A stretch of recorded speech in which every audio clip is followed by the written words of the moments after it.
அடுத்தது வியாசர்பாடியில் தீ விபத்து சென்னையில். பாவம், குடிசை தீ விபத்து. இந்த சென்னையில் பூரா குடிசை உருவாக்குனதே இந்த கருணாநிதி தான். அவர் மன்னிப்பே கிடையாது.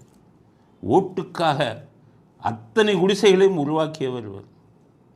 ஒரு தடவை பார்த்தீங்கன்னா எம்ஜிஆர் நடிச்சுக்கிட்டு இருந்தார், அரசியலுக்கே வரல. அப்போ பார்த்தீங்கன்னா குடிசை தீப்பிடிச்சிருந்துச்சு.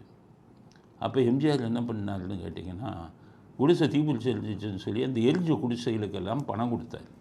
அப்புறமா இவருக்கு நியூஸ் வந்தது, அந்த குடிசை பூரா திமுககாரன் பேரில் வாங்கி வச்சுருக்கான். கருணாநிதி பண்ண வேலை. பாவம், குடியிருந்த ஜனங்கள்லாம் வாடகைக்கு.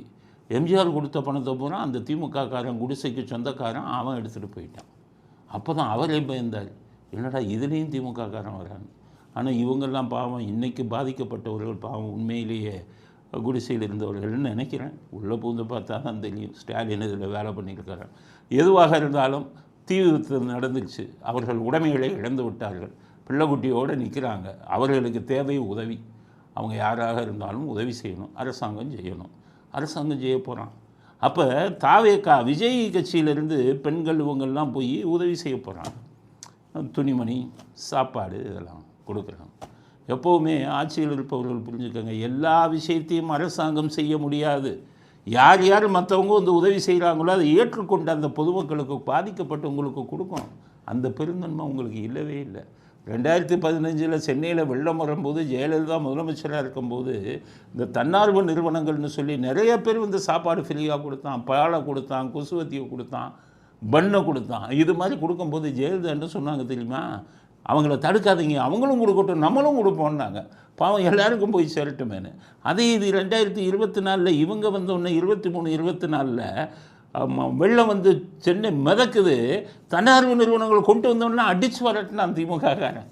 அதோடு அவங்கெல்லாம் போயிட்டாங்க. அப்போ மக்களுக்கு எதுவும் போய் சேரக்கூடாது. அவனுக்கு தேவை என்ன தெரியுமா, நம்ம கொடுக்கணும்.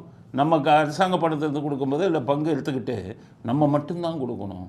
அதே மாதிரி தான் இந்த வியாசர்பாடி தீ விபத்தை விஜய் ஆளுங்க வந்தால் கொடுத்துட்டு போகிறாங்களே. இவங்க ஸ்டாலின் குரூப்பு போய் தடுத்துட்டாங்க. அந்த கொடுக்க வந்த பெண்களை காவல்துறை எட்டி உதைக்கிறாங்க. அந்த வீடியோவை பாருங்க.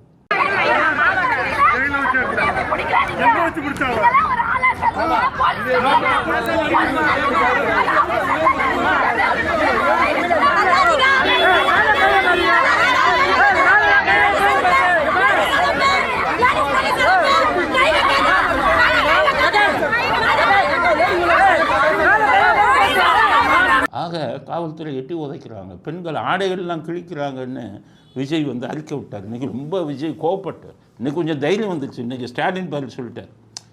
முதல்ல ஸ்டாலின் பேரில் சொல்லிட்டார். ஸ்டாலின் வந்து மக்களுக்கு தொண்டு செய்கிறேன்னு சொல்லி இந்த மாதிரி விஷயங்கள்லாம் பண்ணுறாரு அப்படின்னு விஜய் கோமா அறிக்கை விட்டார். அப்போ ஸ்டாலினை ஒரு முதலமைச்சர் சென்னையில் இருக்கார். சென்னையில் தான் தீ பிடிச்சி எரிஞ்சது. இத்தனை ஜனங்க கத்துறாங்க. எங்கடா அவர் போனாருன்னு பார்த்தோம். டெல்லியிலேருந்து தான் வந்துட்டார். அப்போ அவர் எங்கே போனாருன்னு பார்த்தா அவர் நடனத்தை ரசித்து கொண்டு இருக்கிறார். அந்த காலத்து ராஜாக்கள்லாம் அரச சபையில் பெண்கள் நடனத்தை ரசிப்பாங்க. இந்த ரம்பா, ஊர்வசி இவங்கெல்லாம் நடனமானோம். இவங்க இதில் நான் சினிமா நடிகர் ரம்பா, ஊர்வசியில் அந்த காலத்திலேயே ராஜாக்கள் காலத்தில் நடனத்தில் சிறந்தவங்க ரம்பா, ஊர்வசிம்பாங்க. ராஜா ஃப்ரீயாக இருக்கும்போது அவங்க நடனம் ஆடுறதை ரசிப்பார். அது மாதிரி இங்கே தீ எரிஞ்சிக்கிட்டு இருக்க நம்ம முதலமைச்சர் வந்து அவர் தொகுதிக்கு போயிட்டார். அவர் dance, full dance. Sekar Babu தான் ஆரம்பித்து வைக்கிறார். பட் அவர் அடியில் போயிரு அவர் ஆரம்பித்து வைக்கிறார். ஆரம்பித்தா பெண்கள் பூரா ஆடுறாங்க பயங்கரமாக. அதுவும் இந்த பெண்கள் எப்படின்னா 1000 ரூபா கொடுத்தா அவர்கள் பெண்கள் இல்லை. இவங்க பார்த்தீங்கன்னா நடனத்தில் ரொம்ப பயிற்சி பெற்றவங்க. ஒவ்வொருத்தருக்கும் எப்படி 5000 ரூபா கொடுத்துருப்பாங்க. அந்த பெண்கள் வந்து ஆடுறாங்க. ஒரு சேகர்பாபு கையை தட்டுகிறார். ஸ்டாலின் ரசித்து கொண்டு நிற்கிறார். இந்த வீடியோவை பாருங்கள்.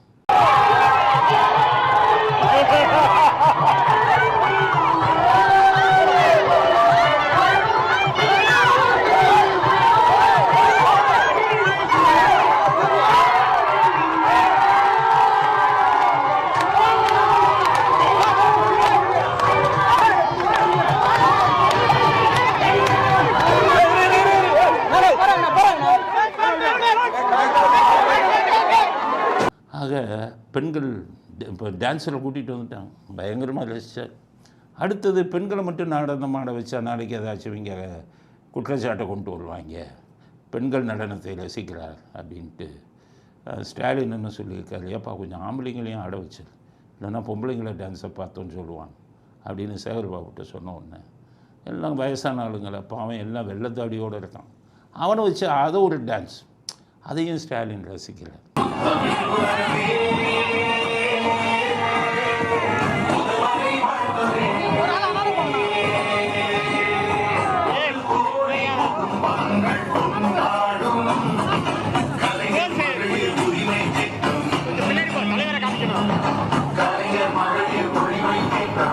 ஆக வியாசர்பாடி தீப்பிடித்து எரிந்து கொண்டிருக்கிறது.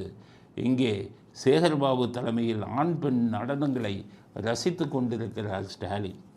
ரோம் நகரம் எரியும் போது அதன் மன்னன் பிடில் வாசித்து கொண்டிருந்தான்னு அந்த காலத்தில் சொல்லுவாங்க.